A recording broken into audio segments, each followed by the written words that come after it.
Hello everyone, welcome back to my another short video.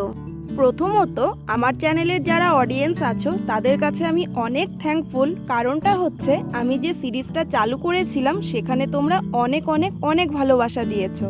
আর তোমরা যারা যারা এখনও সেই ভিডিওগুলো দেখোনি তোমরা চাইলে কিন্তু দেখে নিতে পারো, ভিডিওগুলো কিন্তু অলরেডি আমার চ্যানেলে আপলোডেড করা আছে। তো যাই হোক, তোমরা তো অনেকেই জানো যে রিসেন্টলি আমার বোনের বিয়ে হয়েছে, আর ওর বিয়ে হয়েছিল 8 তারিখে, আর ও আমাদের বাড়িতে এসেছিল দুদিন বাদে দিরাগমনে।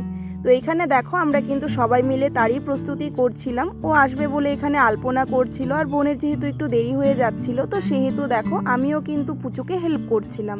মানে পুচু হচ্ছে আমার আরেকটা বোন।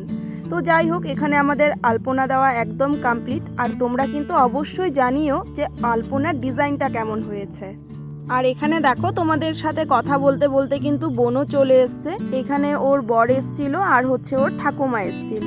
তো এই যে ইনি হচ্ছেন ওর বরের ঠাকুমা, মানে ওর ঠাকুমা শাশুড়ি। তো যাই হোক, আর এখানে আমরা সব কিছু তারই প্রস্তুতি করছিলাম। ওকে বরণ করে ঘরে নেওয়া হবে প্রথমবার। তো এখানে দেখো ওর বরকে কিন্তু বাবা আগে আশীর্বাদ করছিল, দেন ওকেও আশীর্বাদ করেছিল। আর বাবা আশীর্বাদ করার পর কিন্তু মাও আশীর্বাদ করেছিল, সেই ফুটেজটা নেওয়া হয়নি। আর এই যে তোমরা বাবার হাতে ঘরটা দেখতে পাচ্ছ, যেটা ওদের মাথায় ঠেকানো হচ্ছে, এই ঘরটাই কিন্তু ওর বিয়ের দিন মানে আমাদের ঘরে যে কাজ হয়েছিল ওই সেম ঘরটাই। মানে এই ঘটের মধ্যে জল থেকে শুরু করে আম পাতা থেকে শুরু করে যা কিছু ছিল সব কিন্তু ওই বিয়ের দিনেরই।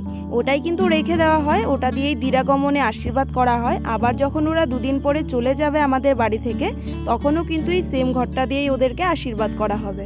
এনিওয়ে, আজকের ভিডিওটা এখানেই শেষ করছি, বাকিটা আসছে নেক্সট পার্টে।